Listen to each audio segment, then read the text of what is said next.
Yo les amis, j'espère que vous allez bien. On se retrouve pour la première vidéo de cette nouvelle saison. Et bien sûr, ça devait être le Classico. Le Barça qui s'impose au Classico 2-1 contre le Real. À New York, on va faire le débrief. Mais avant, bien sûr, n'hésitez pas à liker, vous abonner, faire tout ça. La saison est relancée. On va faire une preview sur la saison du Real, celle du Barça aussi. Je voulais faire ça, mais bon, comme c'est Classico, on est obligé d'en parler. On va faire le débrief, donc abonnez-vous, likez la vidéo, on passe directement au débrief. Bon, les classicos de l'été, c'est toujours magnifique les classicos de l'été parce que d'un côté, les Barcelonais partent dedans avec toute la rage du monde, on doit gagner. Certes, c'est le classico, ça c'est pas pour dénigrer le classico, mais d'un côté, tu as une équipe qui a toute la rage du monde pour gagner, pas pour dire que de l'autre il ne l'a pas. Mais de l'autre côté, tu as juste une équipe qui vient juste s'exercer, qui vient juste voir si les jambes marchent bien. Et nous, en tant que fans du Real, honnêtement, ça fait toujours plaisir de gagner un classico, mais on est déjà tellement habitué à perdre ces classiques aussi que je ne sais même pas s'il y a 2-3 personnes qui gèrent encore ça réalistiquement. On vient seulement pour s'amuser, pour proposer un bon show, et puis bon, basta. Bon. Le match, déjà, le football aux États-Unis, moi, je pense que c'est quelque chose qui doit être banni ou bien arrêté à tout prix. Parce que là, les gars vont recevoir la Coupe du Monde des clubs 2025 et la Coupe du Monde 2026. Et quand je vois, par exemple, la Copa, là où il y a eu tellement de problèmes liés au match, la finale a littéralement commencé 2 heures en retard. Ils ont eu un concert de 30 minutes pendant la mi-temps. Et je vois le match d'hier, moi je me demande comment ils vont réussir à gérer les grandes compétitions comme la Coupe du Monde ou encore la Coupe du Monde des clubs. Like, à son point, vous êtes les États-Unis, vous devez vous rassurer d'être en condition pour recevoir ce genre de match. Vous ne voyez pas en Ligue ou bien en Ligue des Champions comment on interrompt les matchs parce qu'il pleut, mon gars. Like, même s'il y a les éclairs de quoi, ça rend seulement le match plus beau. Moi, quand je vois ça aux États-Unis, ça me fait vraiment bizarre. On attend un match jusqu'à minuit et on doit commencer le match littéralement à 1h30 parce que les gars se disent maintenant l'éclair a frappé qui alors? L'éclair a frappé qui? Qu'est-ce qui s'est passé? Rien. Donc on a perdu 1 heure de temps littéralement comme ça. Je me retrouve à faire le débrief ce matin à peut-être 10 heures parce que j'étais trop fatigué après le match pour faire le débrief. Mais bon, bref. À part ça, le match qui a repris.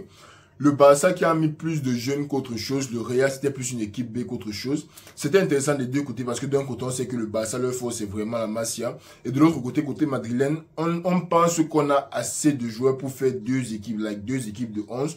Donc, c'est bien quand même de voir la précision, c'est là de tester les nouvelles combinaisons, de tester d'autres joueurs. Il y a le petit Mario Martin qui a joué. Moi, j'ai aimé son match. C'est vrai qu'il n'a pas été très en vue. Il était un peu dans le travail de l'ombre. Mais bon, moi, j'ai aimé son match globalement. Il y a Modric qui a joué, Ceballos qui a joué.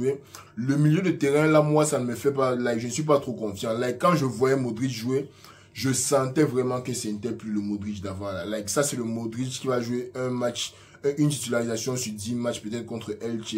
Le reste des matchs peut entrer dans les 10-15 dernières minutes quand on est un peu en difficulté pour essayer de changer quelque chose. Mais comparé au Modric d'avant, ça, ce n'est pas le Modric que je connais. Certes, c'est le Modric de pré-saison pour l'instant, mais même en pré-saison, un Modric doit être une classe en dessus des autres. Et moi, je n'ai simplement pas vu ça aujourd'hui. La défense, bon, on a fait avec ce qu'on avait. Vasquez à droite, Militao Rudiger au milieu, avec Fran Garcia à gauche. Honnêtement, je n'ai rien à leur dire. C'est vrai que les buts sont entrés un peu facilement, mais c'était des buts quand même bien travaillés par le Barça, honnêtement. Le petit Pau Victor, là, qui est très, très dangereux. Il me rappelle un peu Fermin dans son positionnement. Je pense qu'il est milieu de terrain. Je pense vraiment qu'il est milieu de terrain. Parce que vu son positionnement dans le stade, je n'arrive pas à savoir s'il est parfois ailier, s'il est parfois milieu. Mais niveau projection, très bon. Les petits de la Masia, là, comme on a dit, ils combinent très bien, ils font très bien avancer le ballon. Ils arrivaient bien à se procurer les occasions. Et le Real, honnêtement, qui était juste plus faible que le Barça sur le match, on va pas se mentir. C'est un peu comme ça dans les classiques de pré-saison. L'année passée, c'est Fermin qui est venu nous mettre un doublé. Avant, c'est Rafinha qui nous a mis une frappasse de 40 mètres. Bref, le Barça en pré-saison contre le Real, ils sont là comme les invincibles, on est habitué. Mais côté Real, l'attaque, parce que je n'ai pas fait le début du match contre le Milan, mais l'attaque, Brahim, Gullet, Hendrik. Côté Gullet, ça va. Parce qu'il réussit bien à combiner avec Vasquez, il s'entend bien avec Vasquez. Et tu sens qu'il a pris un autre niveau de maturité pendant le off-season. Si, Gullet d'avant l'Euro et après l'Euro, c'est deux joueurs différents. Maintenant, moi, j'ai hâte de voir dans l'équipe du Real où est-ce qu'on va le positionner. Moi, je pense toujours qu'il est meilleur en 10. Là où il a tout le stade devant lui pour opérer. Là où il peut partir un peu partout, à gauche, à droite et tout. Mais côté droit, quand même, ça donnait bien. Quand il prenait l'extérieur, Vasquez prenait l'intérieur. Quand il prenait l'intérieur, Vasquez prenait l'extérieur. Et pour moi, ça sera très intéressant quand non seulement tu auras un Carvajal, pour te faire les courses plus précises et te prendre les ballons et te remettre les centres plus précis quand tu lui donnes. Et un Valverde que Cavas, quand il attaque, Valverde peut défendre. On va faire une vidéo preview sur le Real, on va regarder tout ça, ça sera très intéressant. Mais bon, moi j'ai beaucoup aimé le match de Güler. Hendrick, les gens se focalisent trop sur son match contre, je pense, c'était la Colombie, une passe en 90 minutes. Certes, c'était une stade désastreuse, mais Hendrick, il y a des faits prometteurs. C'est prometteur qu'on dit. Bref, il y a des trucs intéressants sur Hendrick. Moi, je pense que son plus grand problème à l'instant T, c'est son contrôle du bal. Sa prise de balle n'est pas toujours dans le flow du jeu, ce qui fait que ça le ralentit un peu. Je pense qu'il y a une frappe là, je pense que c'était sur une passe de Brahim. En tout cas, il a contrôlé le ballon pied droit.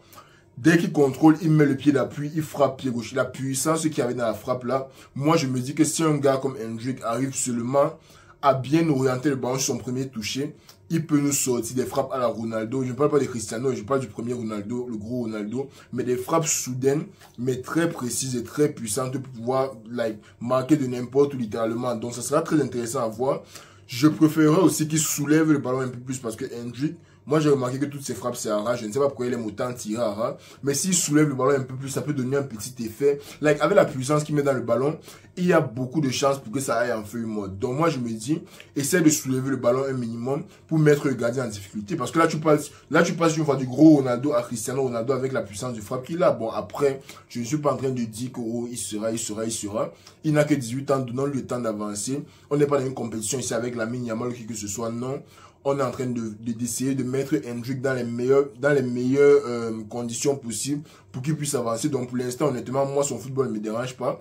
J'ai vu quelques combinaisons intéressantes avec Arda Güler et Brahim Diaz dans le premier match contre le Milan. Moi, ça m'a fait plaisir. Honnêtement, mon problème dans la pré-saison, c'est même pas qu'on gagne quoi que ce soit. C'est juste de voir, à quoi ça pourrait ressembler. Brahim Diaz, on connaît déjà son niveau. Les deux matchs, il a joué à son niveau. Ça n'a pas donné 7, mais il a joué à son niveau.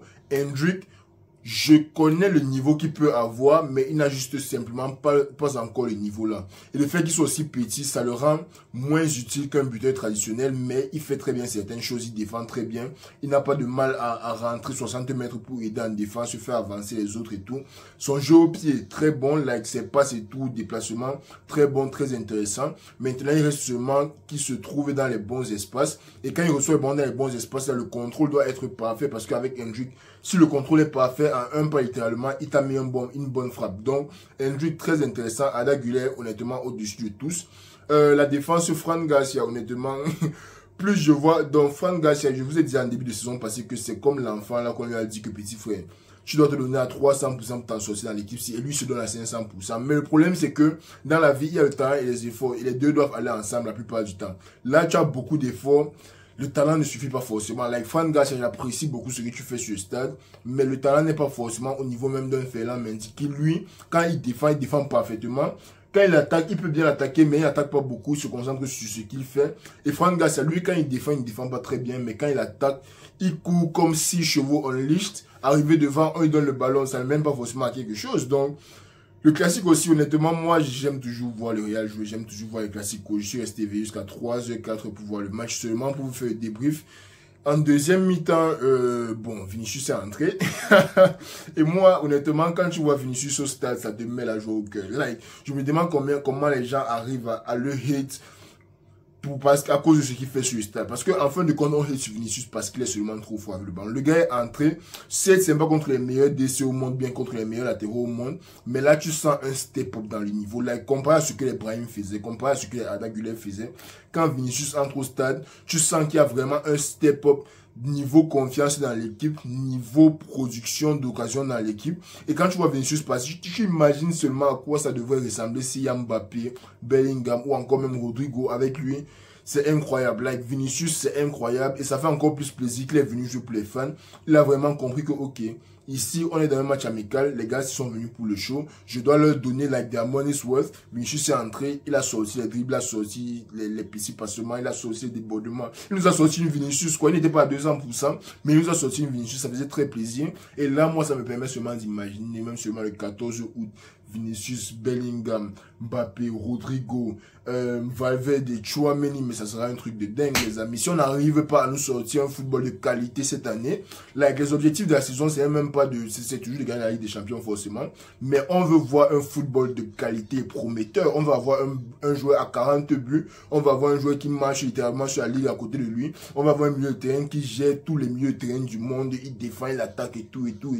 C'est ça qu'on attend voir du Real, mais honnêtement, pour la précision aussi, moi, je suis déjà très satisfait parce qu'on a déjà eu un avant-goût d'une attaque alternative. Maintenant, il reste à voir si on peut slot Inguler avec peut-être Vinicius et Rodrigo, Vinicius et Mbappé, Rodrigo Mbappé. Ça sera très intéressant. Avec les permutations dans la formation cette année, ça sera très intéressant. Donc, honnêtement, beau match, belle victoire du Barça. Les joueurs qui se démarquent côté barcelonais, il y a vraiment... Pau Victor a fait un très bon match. Lewandowski, je l'ai trouvé un peu plus intéressant dans ce match, en tout cas que dans la saison précédente. Donc, reste à voir comment il va s'en sortir. Je suis aussi très content que Balde soit revenu. Balde est très important pour le Barça. Je suis content qu'il soit revenu. Reste à voir ce qu'ils vont faire pour Cancelo, parce que là, Cancelo devrait repartir à City. Guardiola a déjà dit plus d'une fois qu'il n'a pas besoin de Cancelo. Donc, si le Barça arrive à acquérir Cancelo pour pas très cher, et pour Nico Williams, ça reste débattable parce que quand tu achètes Dani Olmo, reste à voir si tu as encore l'argent pour acheter Nico Williams, bien si tu as encore assez de fair play financier pour acheter Nico Williams. Mais la saison, ça s'annonce très intéressant. Honnêtement, moi, j'aime voir un Barça qui gère comme ça en pré-saison. J'espère qu'on va donner une place en first team à Pau Victor parce qu'en fin de compte, il sort de la Masia. Donc, techniquement, il ne l'achète pas. Il peut seulement le register après la compétition et commencer à jouer. Honnêtement, pour moi, c'est un très bon joueur qui peut très bien permuter avec Fermin par moment. Les joueurs comme les Gundogan sont déjà vieux, ils doivent laisser la place à d'autres gars. Donc, le Barça qui a quand même une bonne équipe, s'il se concentre sur la masse et avec les tactiques de Hansi Flick, ça peut très bien donner. Ah oui, j'ai oublié de parler des gardiens. Courtois et Ter Stegen en forme magnifique. Bon, Ter Stegen n'a pas eu beaucoup de travail à faire, mais Courtois, ça fait plaisir de le voir à ce niveau-ci. C'est comme s'il était un peu, je ne sais pas s'il était un peu souillé, il y a quelques arrêts qui étaient bizarres et tout. Même sur le deuxième, je pense qu'il aurait pu mieux faire. Mais bon, bref. Courtois, je pense qu'il était au niveau. Et la dernière chose que je voulais vous dire, désolé, ça fait longtemps que je n'ai pas fait des briefs, je suis un peu embrouillé. Mais le but que le Real marque, les amis, on va se dire que c'était une mauvaise défense du Barça. Avant le corner, j'ai vu Arda Güler dire quelque chose, là, je pense que c'était Vasquez. Là, je te dis un petit truc comme ça. Moi, j'ai remarqué ça parce que moi, j'observe beaucoup. Et c'est passé comme si de rien n'était. Mais quand tu vois la tactique du corner, Nico passe est littéralement à l'entrée de la surface. C'est pour ça que je veux avoir quelque chose pour vous dessiner ça. Like, quand j'explique ça comme ça, je ne sais pas si vous comprenez. Nico passe à l'entrée de la surface. Tous les joueurs qui sont dans la surface courent au premier poteau, attirent littéralement toute la défense du Barça. Nico passe bien la course au deuxième poteau. Magnifique, personne sur lui. Il met une tête, un piqué littéralement avec la tête. Like, moi, je me dis que les coups de pied arrêtés, avec un joueur comme Arda Güler, parce que Arda Güler, ses corners sont magnifiques. Je ne sais pas si vous vous rendez compte à quel point les corners d'Arda Güler sont magnifiques, mais s'il continue d'aussi bien tirer les corners, et on réussit à trouver les tactiques qui vont avec, ça peut devenir très dangereux, même sur les coups de pied arrêtés, malgré la moyenne de taille qu'on a. Donc le Real cette saison, honnêtement, moi je suis trop excited. Je voulais seulement vous partager ce que j'ai pensé de ce match.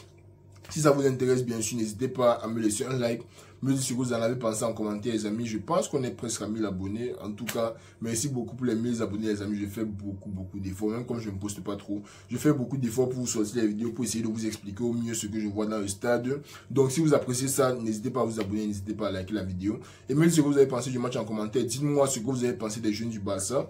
Et surtout du petit Hendrik, parce que Arda Güler, je pense que tout le monde a confirmé qu'il est bon.